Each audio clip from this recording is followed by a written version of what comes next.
Sí, ¿no? Que no se me viera el rostro. Bien, pues hola, ¿cómo estamos? Muy buenos días a todos, a todas, también para todos los que nos acompañan desde las redes y todo ello. Vamos a tener una pues experiencia, una sesión realmente corta, ¿no? Dirían algunos cortita y al pie, ¿no? Porque en 15 minutos vamos a procurar desmitificar un poco esto de la inteligencia artificial, ¿no? Y para ello, por favor, presentamos nuestra primera diapositiva.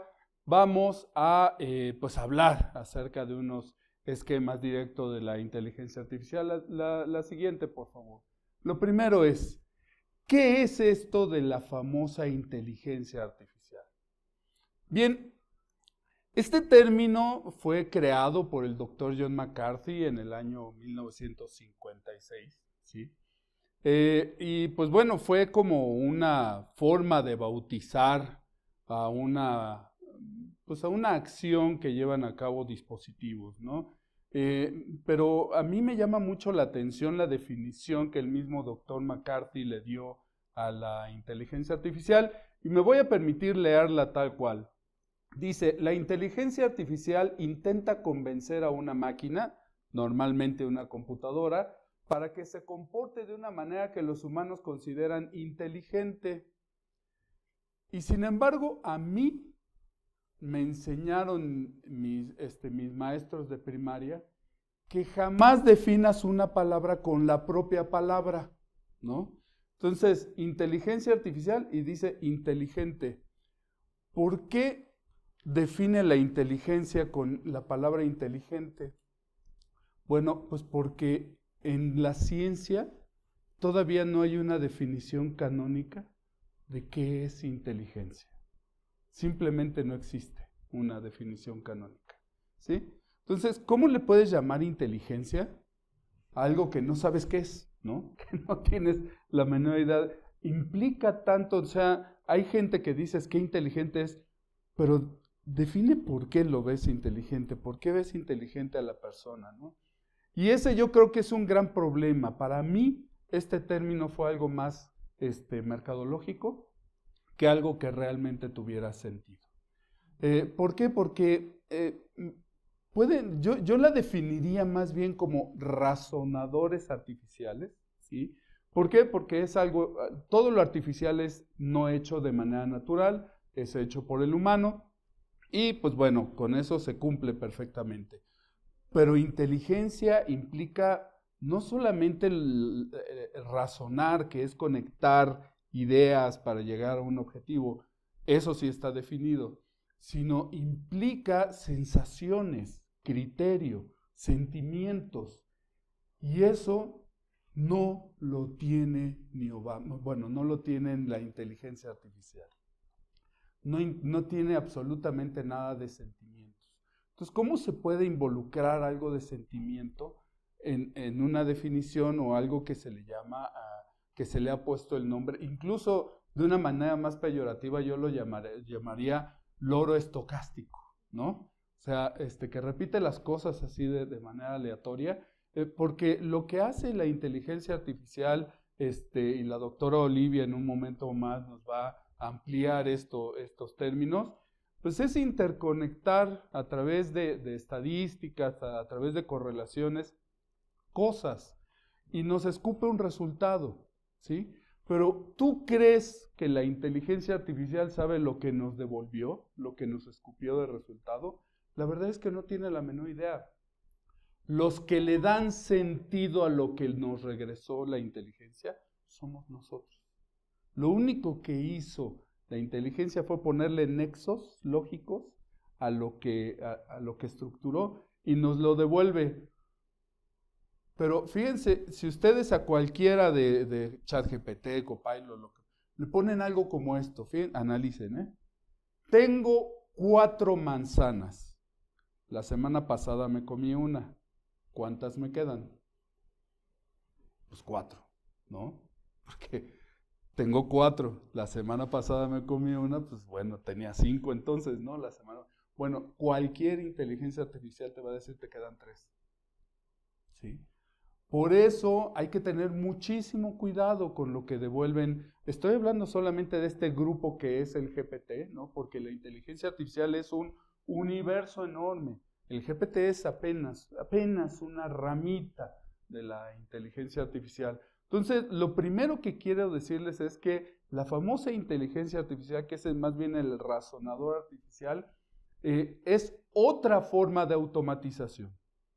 Así de simple. Y como en toda la vida, ¿sí? Hay dos formas, hay dos tipos de personas. Están los generadores y están los usuarios. Los generadores, como en el caso de los automóviles, son los mecánicos que fabrican un auto, que saben dónde va cada pieza, todo eso.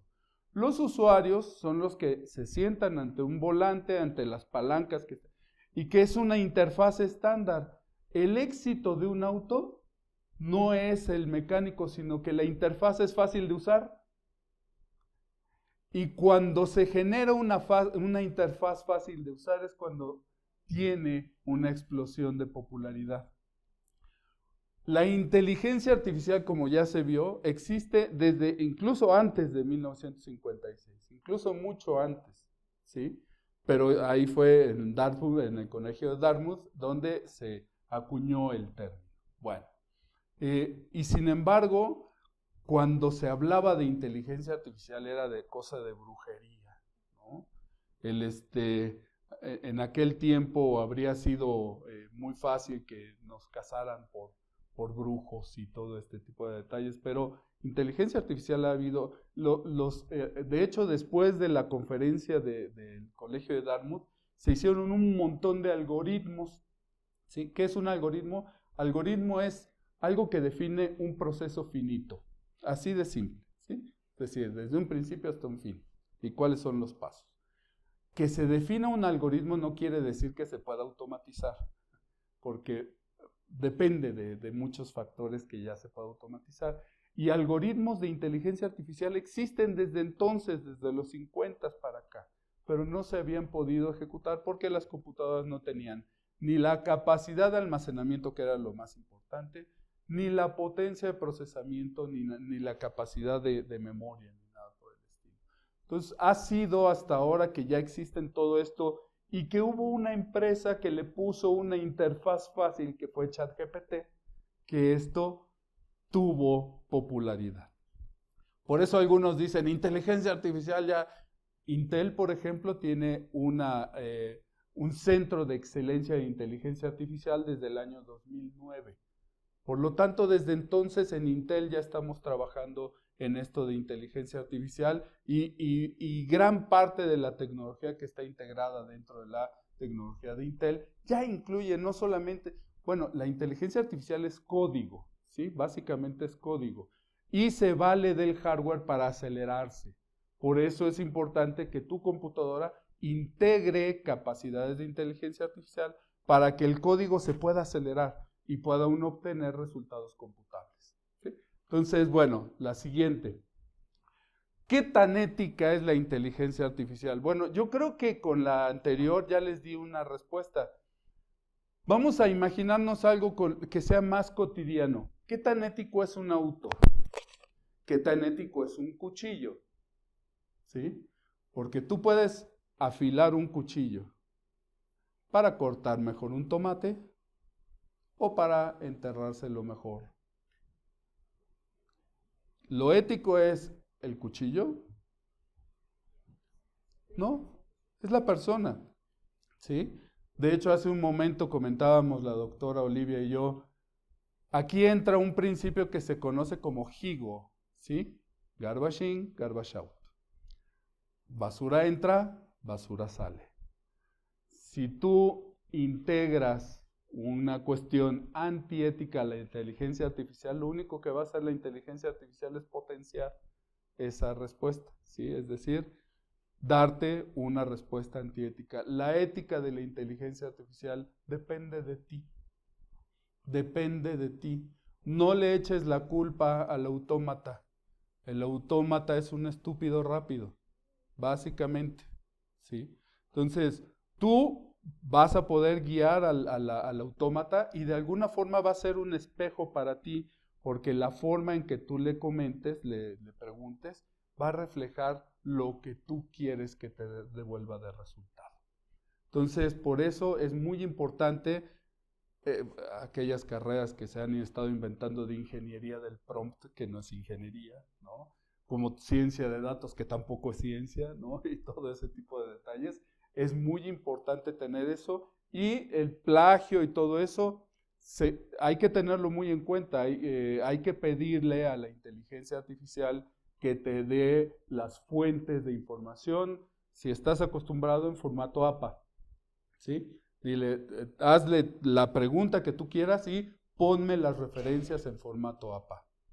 Y verifiquen que esas referencias existan, porque he verificado, le he hecho clic y no existe la referencia por ningún lado. Entonces muchas las inventa, ¿eh? No es que sea mentiroso, recuerden que es un autómata y simplemente va a hacer lo que su objetivo de cómputo establece, punto. No tiene sentimientos ni nada.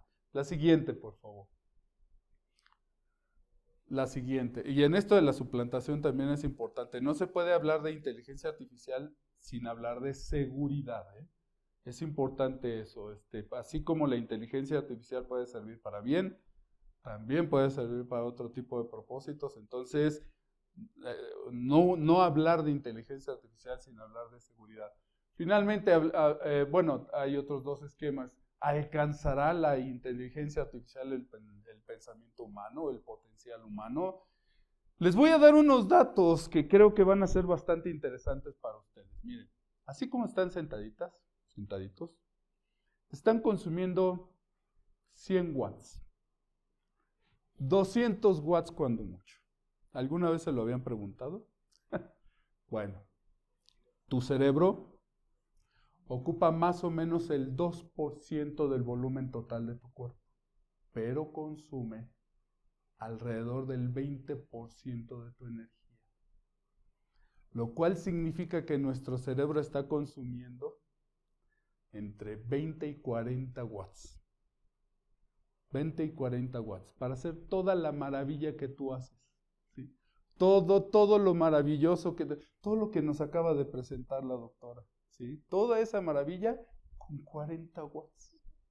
Solo 40 watts en su cerebro.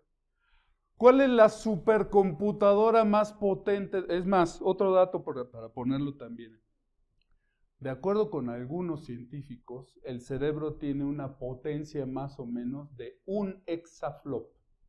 Es decir, 1 trillón, en notación larga, ¿sí? 18 ceros, 1 trillón de operaciones matemáticas por segundo. Hay algunos otros científicos que dicen que no, que son 100 petaflops. Bueno, de todas maneras, 100 petaflops es un montón, ¿no? Con solamente 40 watts. Solamente 40 watts. ¿Cuál es la supercomputadora más potente del mundo en la actualidad? La supercomputadora Aurora, ¿sí? Que está en el centro de investigación de allá de Estados Unidos y que tiene, bueno, tecnología de Intel. Bien, esa supercomputadora ocupa gigawatts de energía. ¿Y sabes qué? No le alcanza lo que hace para tener para nada inteligencia artificial general. Sigue siendo inteligencia artificial limitada. Sirve para determinar, diría por ahí una frase famosa, sirve para lo que sirve y no sirve para lo que no sirve. ¿Sí? No puede tomar decisiones por sí misma, no es autónoma, o sea, a pesar de esa energía, no está logrando la autonomía o la capacidad general que tiene. Lo que hay en la actualidad, de hecho, son crisis de energía, ¿no? Ya no sé si han visto, pero pues The 3 Mile Island está volviendo a funcionar, ¿no? Una planta generadora de energía atómica, pues para poder tener la energía suficiente para seguir alimentando esos centros de datos tan grandes. Por eso, empresas de tecnología como Intel, estamos trabajando en reducir el consumo de energía. Reducir sensiblemente el consumo de energía para que no caigamos en un tercer invierno de la inteligencia artificial. que se ve más cerca de lo que parece. ¿Sí? Entonces, por eso es importante ese tipo de trabajo. La siguiente, por favor. ¿El uso de la inteligencia artificial es solamente para gente joven? Pues es para quien la quiera utilizar. Realmente, el gran problema es la falta de información. No hay peor tecnología que la que no se entiende. La doctora Olivia decía que había algunos pues, expertos, ¿no? Que luego sí se mencionan como expertos en inteligencia artificial, que mencionaban en algún momento deberá haber psicólogos para la inteligencia artificial. Y a mí me dio una pantalla azul. ¿Sí? O sea, ¿cómo? Ese tipo de argumentos no hacen sino meter más miedo, más terror a la gente. Y de no, es que si le muevo me va a comer, ¿no? No, no le tengan miedo, es una computadora, es un instrumento, sí tiene cierta autonomía, pero esa es la diferencia con los programas estándar, que hay cierta autonomía, cierta, pero por eso uno de los nombres más inteligentes que he escuchado es Copilot, ¿sí? Copilot, que es otro GPT, pero Copilot, que es copiloto. ¿Qué hace el copiloto? Es el que coadyuva, ¿no? A tu ruta, pero ¿quién es el piloto? Eres tú. O sea, date cuenta que es la inteligencia artificial, es un copiloto. Por eso tú eres quien decide qué hacer o qué no hacer con la inteligencia artificial. Y no necesitas ser experto en inteligencia artificial, simplemente saber usar la interfaz, como en el auto. No necesitas ser mecánico para utilizar el automóvil, solamente saber usar la interfaz. En el caso, igual, ¿no? Tu reloj, tu celular, no necesitas ser experto en celulares para manejar el celular, nada más saber manejar la interfaz. Si tú eres usuaria o eres usuario, nada más aprende a manejar la interfaz y ya, listo. Hay quienes tendrán que, como la doctora Olivia, crear todo este esquema acerca de la inteligencia artificial y darte una interfaz sencilla para que tú la puedas manejar. Bien, pues eso es precisamente, fue cortito y al pie, con la mejor intención de desmitificar a la inteligencia artificial y poder cederle el micrófono a los expertos. Pues yo les agradezco mucho. No, vamos a estar preparando la presentación de Juliana. Quisiera que nos responda. Hay varias cosas. Cuando yo empecé a trabajar con él en AMD, teníamos algunos dichos que decíamos, si no es el hardware y no es el software, es el monoware. Es el monoware. Entonces, recuerdo mucho porque eran cosas que nosotros llevábamos a los diferentes foros, porque no todas ni todas las organizaciones, ni todas las instituciones te van a pedir un lenguaje tecnológico, ¿cierto, David? Sí. Entonces, muchas veces nosotros queremos ir a vender lo que nosotros traemos, y esto lo estoy diciendo para las que están aquí presentes, pero también para todas las que nos están escuchando e insisto, y están creando sus empresas. Porque queremos vender lo que nosotros hacemos y no pensamos en las necesidades. ¿Quién es el cliente de mi cliente, por ejemplo? ¿No? ¿Cuáles son las necesidades que tenemos que cubrir con lo que nosotros hacemos? No hables bien de ti, deja que un tercero hable bien de ti. Tú háblale al cliente lo que el cliente necesita saber. Y en una de esas, muchas veces que nos tocó, teníamos que ir a la letra de la ley, en la ley de adquisiciones de 13 estados, en aquel entonces, la empresa para la que trabajábamos estaba prohibida a la letra de la ley. Entonces teníamos que ir a instituciones de todo tipo, a la Contraloría de la Federación en ese momento, para decirles, oigan, hay lenguaje inclusivo, incluyente, excluyente y exclusivo. Y gracias a esos malos modos que tienen de hacer las licitaciones, nuestra tecnología no puede entrar. Entonces fueron experiencias maravillosas para poder ir institución por institución a decirles, miren cómo trabaja una computadora con esta tecnología. Y nos sentábamos y empezábamos a hablar. Yo hablaba en lo cotidiano, estaba el de finanzas, y ténganlo muy en cuenta. El de finanzas no sabe de tecnología, pero sabe que le gusta que su computadora rinda. Y una de las cosas que decíamos, que no se limite tu imaginación, ¿cierto, David? Así es. De hecho, eso me trae a la mente uno de esos famosos dichos, que se puede vincular de forma muy sencilla a esta parte. De hablar de astronomía no se trata de telescopios, ¿sí? Se trata de astros del universo. Hablar de computación no se trata de computadoras, se trata de la gente, se trata de la necesidad de la gente y entonces ponerles el mejor instrumento para poder resolver eso. Entonces, el punto central es la gente. ¿Qué necesidad de información? Las tecnologías de la información, la primera tecnología de la información de la que se tiene registro es esta piedra, ¿no? De donde están los diferentes inscritos, ¿no? Ahorita se me olvidó la Rosetta, ¿sí? Esa fue la primera tecnología de la información. Poco a poco ha ido pasando, y ahora cuando se habla de tecnología automáticamente se piensa en computadoras. No, tecnología es gente, algo que le ayude a la gente a potenciar lo que hace, ¿sí? Por ejemplo, el micrófono es tecnología, potencia mi voz, pero ojo, mi micrófono no va a hacer que yo dé una mejor presentación. Si yo hablo aburrido, va a potenciar el aburrimiento, ¿sí? Por eso es muy importante que tú sepas quién eres y qué quieres para saber qué te potencia la tecnología, ¿no? Entonces, por eso creo que tiene... Los usuarios que más me complican y para los que tengo que trabajar son las mujeres.